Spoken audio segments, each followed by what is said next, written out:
سيضعه على قمة الترتيب. نبض المباراة مع سلام المناصير مرة ثانية، والتي تجمع فريق النادي الفيصلي الذي يحل ضيفا. الزعيم الباحث عن الصدارة يحل ضيفا ثقيلا على الجريح كفرسوم في مباراة يسعى فيها الفيصلي إلى استرداد موقعه في مقدمة ترتيب الدوري الأردني.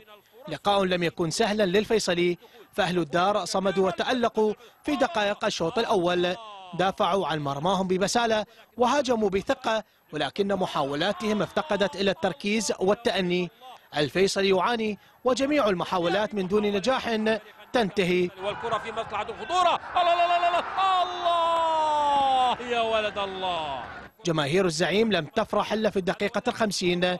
المحترف الزامبي زكريا سيمو كوندا يخترق جدار الدفاع ويهدي حسون الشيخ الكرة على طبق من ذهب، والأخير يعلن النتيجة بتقدم فريقه بالهدف الأول أمام فريق النادي الفيصلي.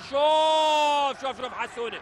صاحب الضيافة لم يتراجع إلى الوراء، بل اندفع بثقة إلى الأمام واختار مرمى الفيصلي، وكاد من 3 محاولات أن يغير النتيجة على أقل تقدير إلى التعادل. وفي الدقيقة 72 رأسية مؤيد أبو كشك تضاعف النتيجة للفيصلي بالهدف الثاني. وفي الدقيقة 90 يعود نجم المباراة الأول مؤيد أبو كشك إلى إحراز الهدف الشخصي الثاني والثالث لفريقه، بعد أن استلم هدية غالية من زميله حسون الشيخ. وقبل أن تنتهي المباراة ليث عبيدات يحرز هدف الشرف لصاحب الأرض.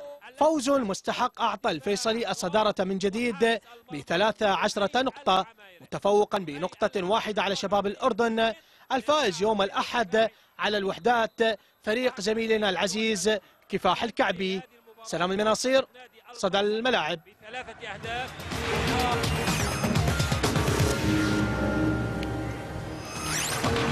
طبعا شبيكي شو بدك بكفاح هلا. طبعا شباب الأردن فاز على الفيصلي وليس على الوحدات. يا سلام.